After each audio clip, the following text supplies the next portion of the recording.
Voilà les choses que je n'aime pas. Allô? Allô? Oui. Bonjour ma coach. Eh, ma chérie, ta voix là, ça ne va pas le faire. Bonjour ma coach. Oui. Comment allez-vous? La qualité. Oui, ma chérie. Ça pour poser question?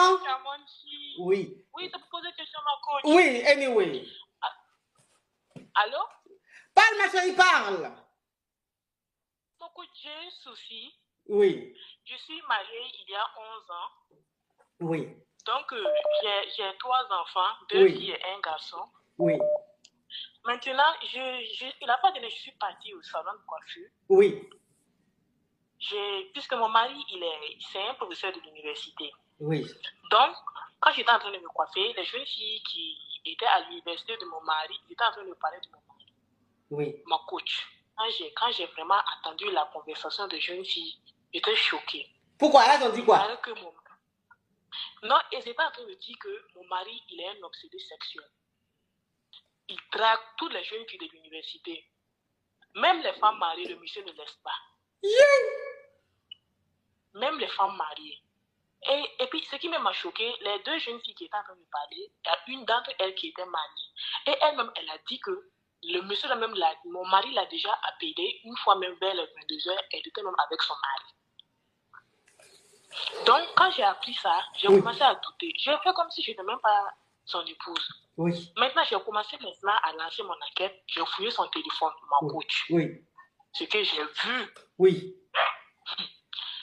Il discute avec... Ma chérie, s'il te plaît, ma chérie, s'il te plaît, ma chérie, s'il te plaît, ton histoire.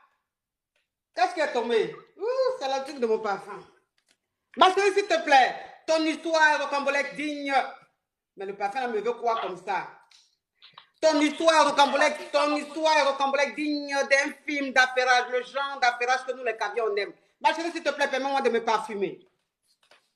Oui, ma coach, parfume-toi. Oui.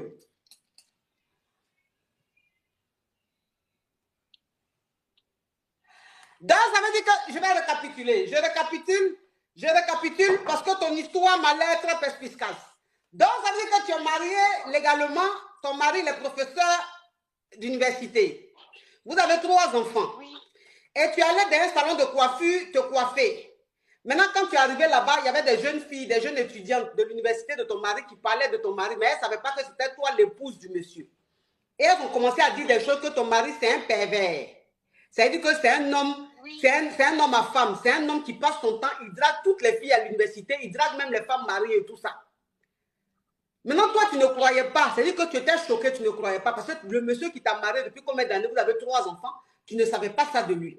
Maintenant, tu rentres à la maison. Quand tu rentres à la maison, maintenant, tu fais tout, tu prends le téléphone de ton mari pour essayer de fouiller, pour voir si ce que les jeunes filles là sont en train de dire est vrai. Et quand tu pris le téléphone, quand tu pris le téléphone de ton mari, tu tombas sur des messages rocambolesques dignes d'un film de Lucifer. Oui. Oui, ma coach. Oui. Maintenant, ma question... Oui. Non, mais ma chérie, s'il te plaît, c'était pas fini. Donc, c'est que quand tu es tombé sur le téléphone, que tu as vu des messages. Oui, j'ai vu des messages et j'ai vu que j'étais en conversation avec plusieurs filles. Gang, gang, gang. Des filles même avec... Gang, gang, gang. Ma chérie, ta voix... Ma chérie, ta voix en train d'être lointaine, pourquoi? Pourquoi tu éloignes ta bouche du téléphone ou la partie même qui devient très intéressante, où nous les cavions on aime, je sens que ta voix est lointaine. Donc, ça veut dire que quand tu es tombé sur le téléphone de ton mari, les messages que tu as vus, les messages même, tu as failli avoir rupture d'anévrisme. C'était compromettant. Et puis même, il y a les filles... C'était compromettant. Ma chérie, tu es aussi professeur de l'université? Non, moi, je suis médecin. Tu es médecin, ça c'est tant qu'à faire. Hein. Médecin, professeur d'université, c'est à peu près le même niveau parce que compromettant, où tu es là, ça veut dire que tu n'es pas choqué parce que pour dire ce mot-là, c'est que tu es très sereine. Donc, qu'est-ce qui s'est passé? Donc, ok. Donc, ma coach, quand j'ai fait le semestre, il y avait des filles même où il les assistent. Donc, ma chérie, si tu as mis le haut-parleur, tu enlèves le haut-parleur. Si tu as mis l'écouteur, tu enlèves l'écouteur. Mets ta bouche sur le téléphone, s'il te plaît, ma chérie. Et puis, il ne faut plus éloigner ta bouche du téléphone. Oui. Ma coach, oui. Vous m'entendez? Oui, oui. D'accord. Oui. Donc, j'ai pas sur le coup, j'ai pas réagi, je n'ai rien dit, puisque c'est quelqu'un vraiment, il me respecte, il prend bien soin des enfants, il n'y a pas de problème. Oui. Tout va bien. Oui. Quand j'ai appris ça, vraiment, ça m'a choqué, puisque c'est vraiment un homme exemplaire. Oui. Donc, maintenant, j'aimerais vraiment savoir, puisque nous sommes dans une ville où je suis gynécologue, je travaille beaucoup avec les femmes. Oui. Il y a des femmes, même, je peux dire même que je suis comme en quelque sorte conseillère matrimoniale. Matrimoniale, oui. Donc, oui. Mon mari sait vraiment que je suis vraiment très impliquée dans notre ville. Tout le monde me connaît. Je suis vraiment comme un modèle. Je ne sais pas maintenant, je dois le laisser tomber ou bien qu'est-ce que je dois faire? Puisque lui-même, il sait que mon travail, vraiment, ça demande le statut que j'occupe dans la société, vraiment. Ce qu'il est en train de faire, ce n'est pas du tout bon. Oui. Mais ma chérie, tu es avec ton mari, ça fait combien d'années que vous êtes ensemble? Ça fait 11 ans. Ok. Ça fait 11 ans que vous êtes ensemble, ça fait 11 ans, vous avez 3 enfants, ma chérie. Est-ce que durant ces 11 ans-là, ton mari a déjà eu un comportement bizarre? Est-ce que tu es malheureuse dans ton foyer? Est-ce que ton homme, c'est un bon mari? Est-ce que c'est un bon père? Oui. Ok. C'est un bon époux, c'est un bon mari? Oui. Ok. Mais ma coach, ce qui me fait vraiment mal dans tout ça est que mon mari ne pense pas du tout à moi. Puisque le poste que j'occupe dans notre ville, ce qu'il est en train de faire vraiment, je ne sais pas comment je vais vous expliquer, mais vous pouvez sans doute voir que ça m'expose à des moqueries, à des rires où vraiment vous pouvez voir. Oui. Voilà. Donc c'est ça vraiment. Donc ça veut dire que où tu es là, c'est une histoire d'honneur. C'est une histoire d'honneur. Voilà, c'est une histoire d'honneur. Oui. C'est la partie vraiment qui me fait le plus mal. Oui. Qu'est-ce que je vais dire aux dames qui viennent vers moi pour prendre des conseils? Mais les dames qui viennent vers toi pour prendre des conseils, là, est-ce que ce sont elles qui ont dit que ton mari drague toutes les femmes? Non, c'est pas eux. Mais les jeunes filles, dans les salons de coiffure, moi, je ne pouvais même pas savoir que c'est genre. Et puis, ce qui me fait le plus mal dans tout ça, la qualité des filles que vous avez vues. Des Yougos. C'est pas la peine. Ouais. Des Yougos. C'est comme ça qu'ils sont, ces hommes-là. Donc, vous voyez, oh, ma coach, je ne sais même plus. Je sais pas. Des filles qui ne sont même pas potables. C'est-à-dire que où elles sont là, oui, la douche n'est pas prise. C'est pas la peine. Oui. Les douches ne sont pas respectées, les trucs ne sont pas respectés. Où elles sont là même, c'est Kabakourou, elles prennent pour se laver. Mais ce sont ces filles-là que ton mari allait draguer. Je vous assure, ma coach. Oui, mais ma chérie, quand tu as vu ça, est-ce que tu as essayé de parler avec ton mari? Mes amours, tapotez l'écran. Tapotez. Là, on est à 3,5 millions, on doit être à 4 millions. Sécurisez le direct, mes amours. Oui. Non, ma coach, je le connais. Si j'essaie de parler, il va me dire de me rassurer, de ne pas prendre ça en compte. Pourtant, c'est déjà un fait, c'est réel. Il ne peut pas aussi arrêter, ça c'est clair. Donc, ça dit que ton mari, tu sais qu'il ne peut pas arrêter. Il ne peut plus, ma coach, de la manière ce que j'ai vu et ce que j'ai pensé, il ne peut plus. Okay. Bon, je vais te poser une question, ma caviar. Je vais te poser une question. Il ne faut pas prendre en mal. C'est une question que je pose, mes caviar. Mes amours, tapotez l'écran. Le direct est bloqué là. Je ne comprends pas. Tapotez l'écran. Je ne sais pas pourquoi le direct est bloqué. Je ne sais pas si les sorciers sont en train de signaler. Parce qu'eux-mêmes, ils sont en train de regarder le direct là. On a près de 13 000 personnes connectées. Elle-même, il se dit, mais la femme là, c'est un médicament, elle fait ou même comment? On fait tout, mais elle est toujours au sommet du sommet, au sommet du Limbalaya. Mais elle fait comment? Pour moi, c'est Dieu donné. Dieu donné. Vous ne pourrez rien. Donc, ça veut dire que ma chérie, je vais te poser une question. Est-ce que tu es quel genre de femme dans ton foyer? Est-ce que tu es le genre de femme très coincée ou tu es déjà? Pas du tout. Je suis tellement ouverte puisque je peux dire, bien vrai que j'ai passé toute ma jeunesse à faire mes études, mais j'accepte tout ce qu'il dit. Côté intime, je ne m'impose pas. Tout ce qu'il veut, je le fais. Ok. Et puis, en plus de ça, je suis pas trop collante, je suis sur mes activités, je suis très occupée. D'accord.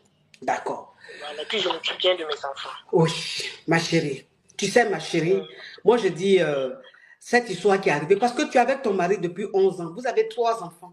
Les enfants sont épanouis. Vous avez une famille épanouie. C'est-à-dire tout va bien chez vous. Les enfants n'ont pas de problème. Ils sont intelligents à l'école. Tout se passe bien. Maintenant, c'est-à-dire que ton mari, il a une obsession. C'est-à-dire que c'est le côté là. C'est un homme à femme. C'est un homme à femme. Donc, moi, je pense que tu ne vas pas demander le divorce pour ça. Tu n'as pas demandé le divorce parce qu'il y a des gougandines qui t'ont parlé de ton mari dans un salon de coiffure. Là, toi-même, c'est parce que tu es allé dans un salon de coiffure que tu as entendu. Sinon, plein de femmes dans leur foyer, là, leurs maris font comme toi, ton mari, ou voire même pire, mais elles ne savent pas. Parce qu'un homme, même s'il fait dehors, tant qu'il n'est pas venu te montrer, tant qu'il ne se fout pas de toi, tant qu'il joue le rôle d'un bon père et qu'il est un bon époux, ma chérie, c'est ça qu'on appelle bon mari. Sinon, de nos jours, là, c'est-à-dire les maris, les foyers dans lesquels nous sommes là, chacun a son secret. Dans chaque foyer, là, chacun a son secret. Toi, pour toi, là, tu es allé dans le salon de coiffure, tu as entendu. Il y en a même là, même, elles tombent même sur leur mari en train de mourir. Il y en a même là, même, c'est qu'elles voient la même, c'est dit, c'est trop rocambolesque. C'est pour ça qu'on dit que c'est une femme qui se marie, pas une gamine. Tu comprends? Donc aujourd'hui, là, tu as très mal parce que tu te dis, mais comment un homme avec qui je suis mariée depuis 11 ans, j'ai 3 enfants, comment il peut se comporter comme ça à l'université? Donc ça te fait honte, vu même toi-même ta place, la place que tu occupes dans ta ville. Comment est-ce que les femmes ont confiance en toi? Comment est-ce que tu es respecté par ces femmes-là? Donc tu te dis, si ces femmes-là apprennent demain que ton mari a ce genre d'attitude, est-ce qu'elles ne vont pas se moquer de toi?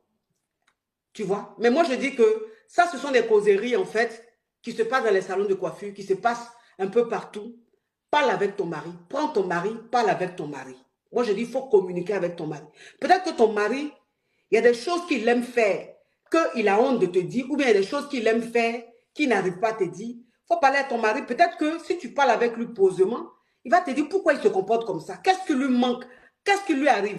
Moi, je veux que tu parles à ton mari pour savoir ce qui ne va pas, plutôt que de demander le divorce. Parce que quand on a 3 enfants avec un homme et que cet homme-là se comporte bien dans le foyer et que les enfants sont épanouis, cet homme-là, tu ne vas pas demander le divorce parce que tu as entendu une causerie dans un salon de coiffure. Causerie dans un salon de coiffure, là, ça, là, il y en a trop. Tu comprends? Donc, ma chérie, s'il te plaît, de la manière les femmes viennent vers toi et puis tu leur donnes des conseils, là, cette sagesse-là, il faut l'appliquer dans ton foyer. Prends ton mari, il ne faut pas lui parler chez vous à la maison, non. Un week-end, fais une réservation d'un hôtel. C'est-à-dire qu'il réserve un hôtel. Tu réserves la restauration, tout, vous allez au restaurant, vous allez à l'hôtel, dans un cadre, vous changez de cadre, et puis tu parles à ton mari.